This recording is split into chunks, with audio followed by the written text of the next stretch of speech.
Let's get this thing rocking and rolling. Welcome to the program, brought to you by the Texas Ford dealers. Ford is the best in Texas. Owner and GM of your Dallas Cowboys, Mr. Jerry Jones. Mr. Jerry Jones, first and foremost, great to have you on. I'm sure you slept like a baby last night. And, of course, my first question for you, sir, is, since you bought the Cowboys back in 1989, you've been a part of 37 of these Cowboy Thanksgiving Day games. Where did yesterday's rank for you?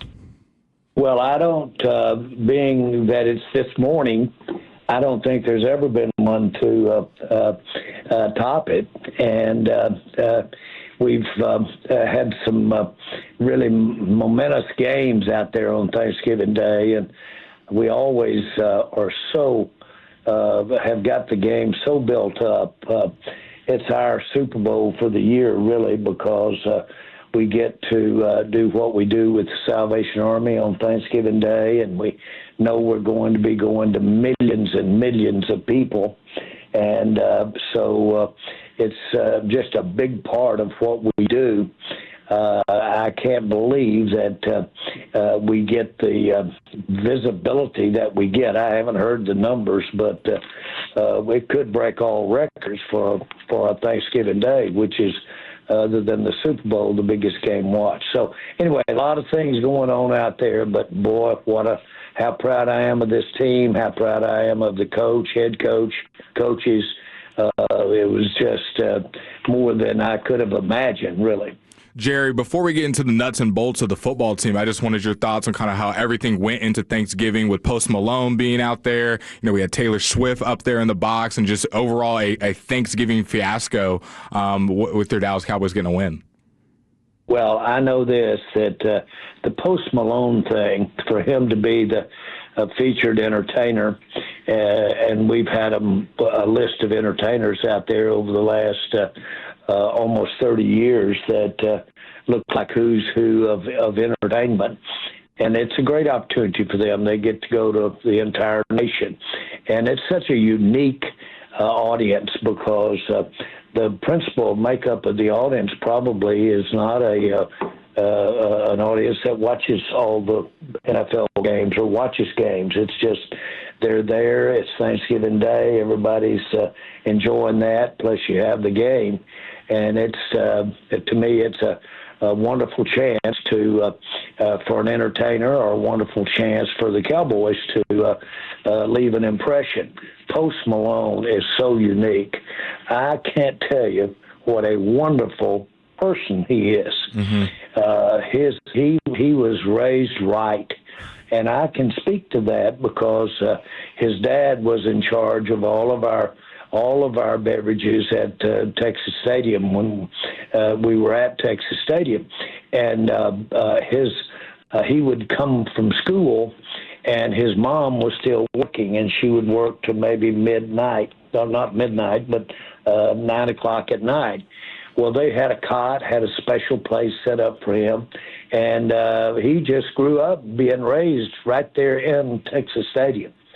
For him to be the featured entertainer and to have had a distinguished career that he's had was just a confluence of fitting.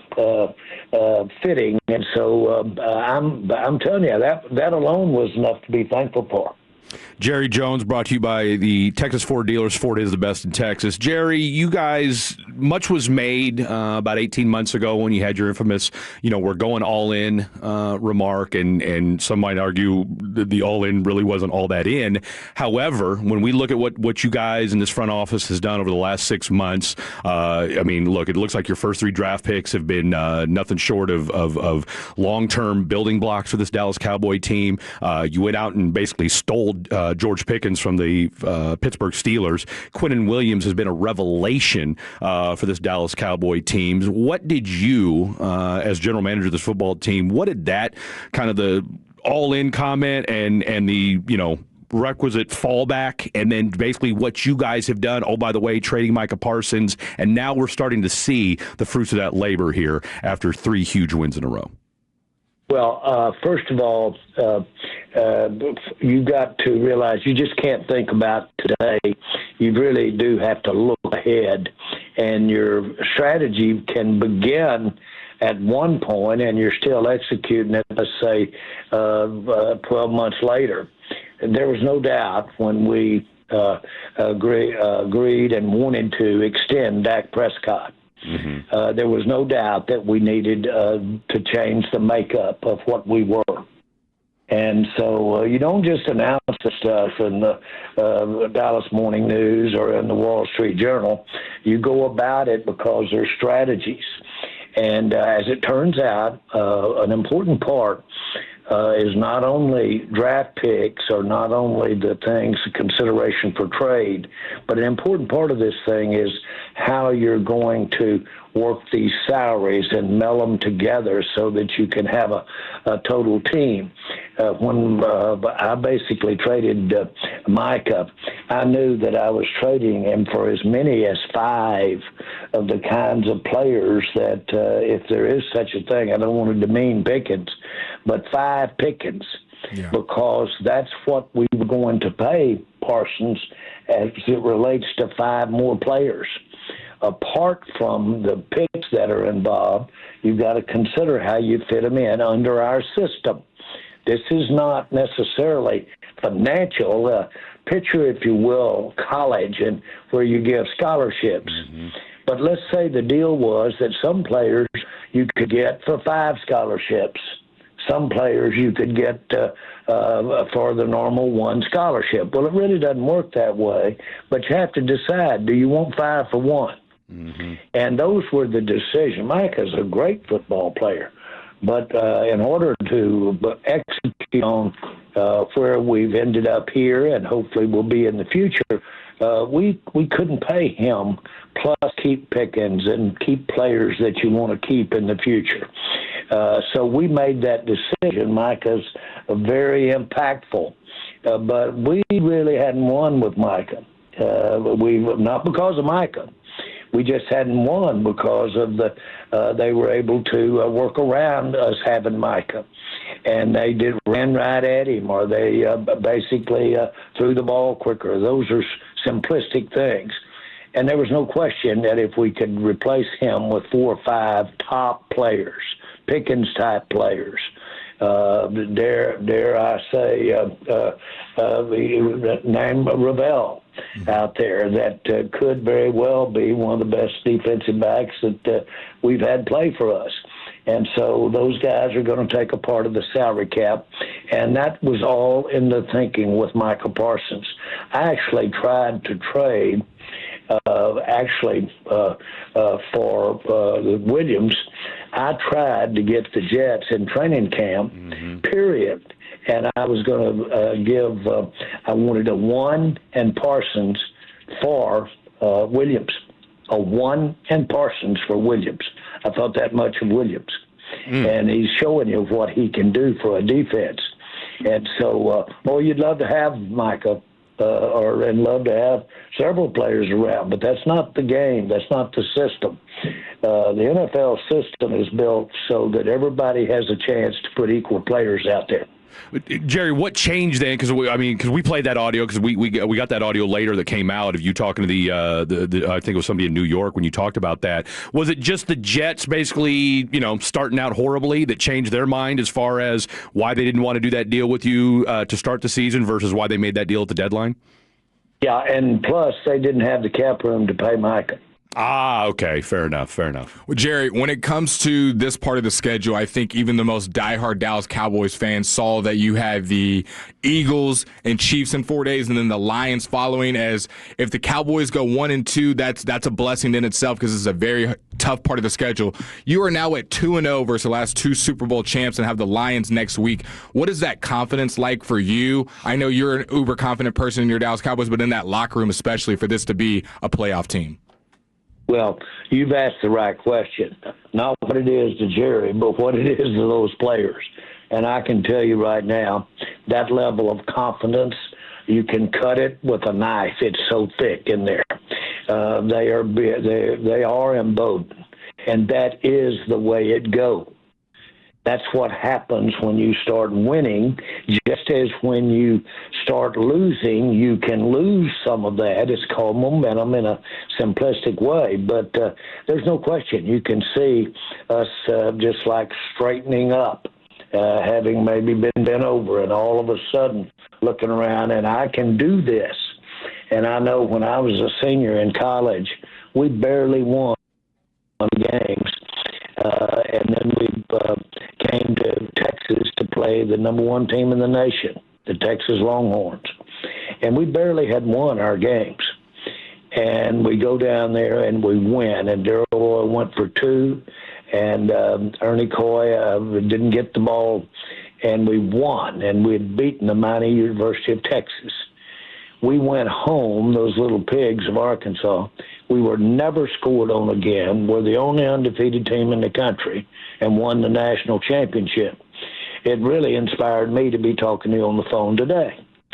Having said all of that, it shows what the mentality, the mental aspect can happen when you get on a run and get to believing in yourself.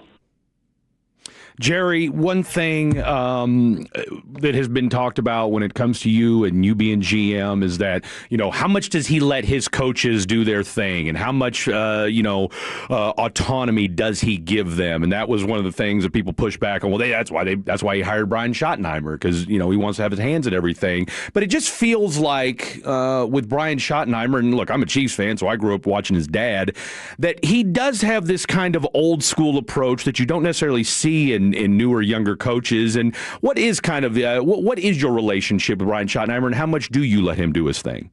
He's outstanding with people. He's got inordinate people skills, frankly. Mm-hmm. And it doesn't surprise me. I knew his parents well, his mom as well.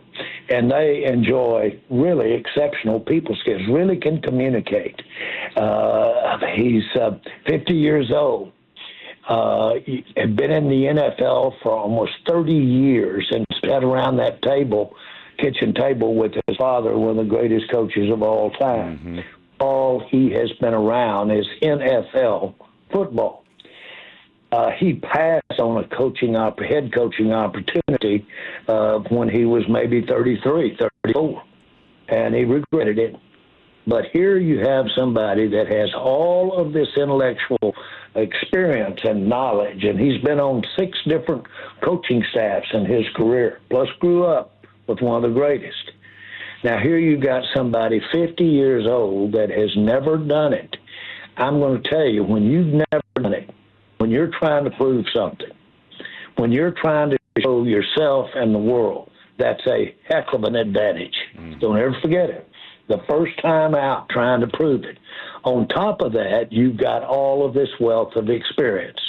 The combination is what really sold me on him. I didn't really intend to go in his direction until we got into it. We saw that we weren't going to work with Mike, and we opened it up. And Brian had agreed to be the coordinator going forward. We knew how well he worked with Dak. And all of a sudden, we're sitting there looking and visiting with him about the coordinator. And Stephen and I were talking, and we might be looking at our head coach here. Well, we interviewed a few more people, and we still look back at that offensive coordinator we just hired, said that might be the head coach. And guess what? He's got all the ingredients of making it happen, and really works with Dak. That's how that came down. Jerry, I want to go to the other side of the ball. The much maligned Matt Eberflus, who a lot of people were calling for his head. And then after the trade deadline, you get 6 new players, some from trade, some from injury, and some new guys stepping up, and one big guy being Quinnen Williams. What can you tell me about how Matt Eberflus has changed his defense, especially in second half of football games against really good teams? I looked at our top 11, looked at the stats on our top 11 defensive guys relative to tackles and plays. It doesn't tell it all. But of that group, only two were with us this time last year. Of the top 11 in our stats for yesterday, only 2 were with us last year. Now, we changed defensive coordinators now 3 times in 3 years. That doesn't work. I'm going to tell you that creates a problem. those players can't be thinking about what they're going to do. That's like thinking about breathing. You can't do that and live life. That's got to be just that's just got to be there. Well, that was there early for us, and it's been there early. It was there for Zimmer last year on evolving into everybody counting on each other and relying on each other. That's a big thing in these defenses. Got to know the other guy's going to get his job done so you can have confidence to get yours. So you knew that was going to have growing pains when we came through with another change. Eberflus is an outstanding coach, and make no mistake about it. But he would be the first to tell you that in relying on his, let's say, his system, which he's got several systems. He can play it any way you want to play it, really. But he was relying on guys knowing what to do, and everybody was depending on them doing. And, of course, that was shaky. And then, very candidly, we had guys on the field last night that about 5 of them that weren't to be found in our first 6, 7, 8 ball games. Mm-hmm.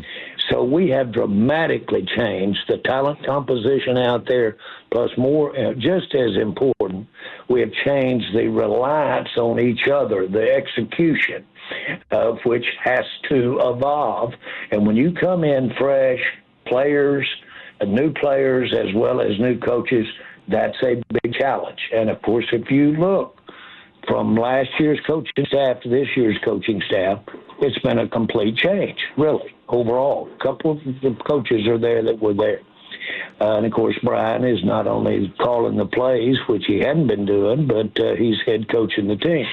So there's been a dramatic change here. And we really affected that change. The most important ingredient was when we signed Dak to made him the highest paid player in the NFL. Jerry, sticking on that defensive side of the ball, you talked about some new guys being out there, and we saw Kalen Carson obviously was banged up and wasn't able to suit up. We saw Ravel get a little banged up. Where are we at on the Trayvon Diggs returning back to this team? Okay, he'll be on the field. Could have been on the field, wanted to be on the field last night, but he'll be on the field as at Detroit, in my view, the barring an exception. By the way, Ravel was not hurt. He wears a brace, and that brace kind of malfunctioned on him out there, and they had to make an adjustment on that brace, but he wasn't impacted physically. And that brace is an assurance thing. Frankly, I wish that all. If I had my way, I'd want them all to wear knee braces. Mm-hmm. But won't do that. Jerry, I'll tell you what, I'm glad I mentioned the Revel stuff because I know some folks were talking about it on Twitter afterwards. And so, like I said, you talked about Quinnen Williams and his impact and Trayvon Diggs, and obviously that'll be a big part of getting him back on Thursday. A little bit about Logan Wilson. I think some folks are wondering, okay, are we going to start seeing him a little bit more? And then as far as, I don't know that enough has been talked about with the Solomon Thomas edition and that, and what you guys have done there. And just overall, like, how pleased are you with some of these, because you guys have been, criticized before. Well, there they go, value shopping again. But for the most part, I mean, you guys have hit it very well this year with some of these signings, Kyer Elam notwithstanding. Wilson was impactful last night, to mention him. And this is an instinctive thing for especially an inside linebacker. It's just instinctive. If you've got it, it's dramatic. And that is that he not recognizes, but at the same time he's recognized that he's moving toward the hole. And you got to fill. It's called filling the hole if you're a linebacker. And those big guys up front are making holes for you. They're keeping those big guys from stepping out and hitting those linebackers. He's instinctive on hitting the hole, and you can see it last night. And you look to see more of him. Jerry, I'm excited to ask you about this one because we talked about it last night about Pickens and kind of the players that he reminds you of, and you mentioned Dez Bryant. Just him and CeeDee Lamb out there, do you just feel uber confident that anytime Dak targets him that it's going to be a positive play and kind of what they mean to this offense? Because I don't think Cowboys have seen in a while two dominant receivers like this night in and night out. Well, I'm going to answer your question by saying I agree with everything you just said. And, boy, we've got two number ones. And that really is problematic. They had their best one on, I think they had the best one on Lamb yesterday, and he showed out. And worried about a lot of times Lamb can catch football and has for years. So now, like anybody, he was thinking about running before he's catching his ball, for instance. So we all have to refine where we've gotten a little lax. So I'm so proud that he had the day he had. But obviously, Pickens is such a threat that it demands both of them being looked at. Well, hello, what ends up happening? Some other players get in the middle of it. Our tight ends get in the middle of it. Our slot receiver gets Turpin comes in big. And let me say this while I'm talking about Turpin. That fumble recovery is as big a play that was huge as I've seen in years a player made. And I'm telling you, everything about Turpin was shown up in that. He has the courage of a lion. I've never seen more courage. And, boy, he will go up in there, as we all know. But it was almost like breathing. He just instantaneously went to recover the football, and all the motion, had the quickness to get in there. It was one of the biggest plays I've seen us have. Jerry, I'm dying to ask you this, and this is kind of a non-football question, but I've spent 10 years in the midstream oil and gas sector, so I've always been wanting to pick your brain about this. And you know, you kind of like caught a little flack a few weeks ago when you said, "Look, I should be working on this defense, but I got a $100 billion deal I'm trying to get done here." What are the similarities for the folks that have never been in oil and gas? They know Jerry Jones is ubiquitous with oil and gas, but what are the similarities between the oil and gas business and running a football team? And how much, and this is something that when I was watching y'all's Netflix special, the fact that back in the late 60s, you wrote that piece about the business of sports. How much of that do you still use today? Well, it's just permeates almost every conversation. And between the two, it has familiarity. I thought when I bought the Cowboys, I decided right there to change my life in that I bought an occupation, running the Cowboys, being involved in sport. Frankly, had I not had the greed or just whatever you want to call it, to do more financially than coaches had done, I would have been a coach. I love it. And loved it. But I hope that everyone listening realized that it would take a fool to do either of the two things without some great input from some very smart people. And you have to listen to the people that you're around and others that you aren't around. So I accumulate opinions, accumulate information, and try to go to the people that seem to be the most qualified for that at that time. The best thing I can say about oil and gas is that, relative to football, is that pretend that I'm sitting with a bank of phones, a couple of phones. And in my left ear, left hand, I'm talking to someone that has just told me that I've lost my proverbial butt and I've gotten a major dry hole that costs enough to make my eyes water. On the other hand, I've clicked down and I've had on hold someone that I'm talking to about going in a new prospect with me. And I'm trying to sell them on joining me to drill that new well. When you go from the left being told that you've just been hit on the nose, your voice can't break. You've got to go in with all the enthusiasm as though you had just found some big field. That's football. That's all business. They're very similar like that. I thought when I decided to really spend my life in sports, and that's why I kid with sports people, sports media especially, because I say, guys, be a little sweeter to me. I said, be a little sweeter. I said, we're persons. I said, all of us have decided to spend our life in sport, principally.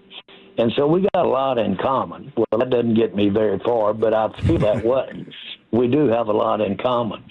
But I had thought, though, that because the oil and gas business is competitive, there are piranhas out there. Yeah, it is. And, boy, are they smart.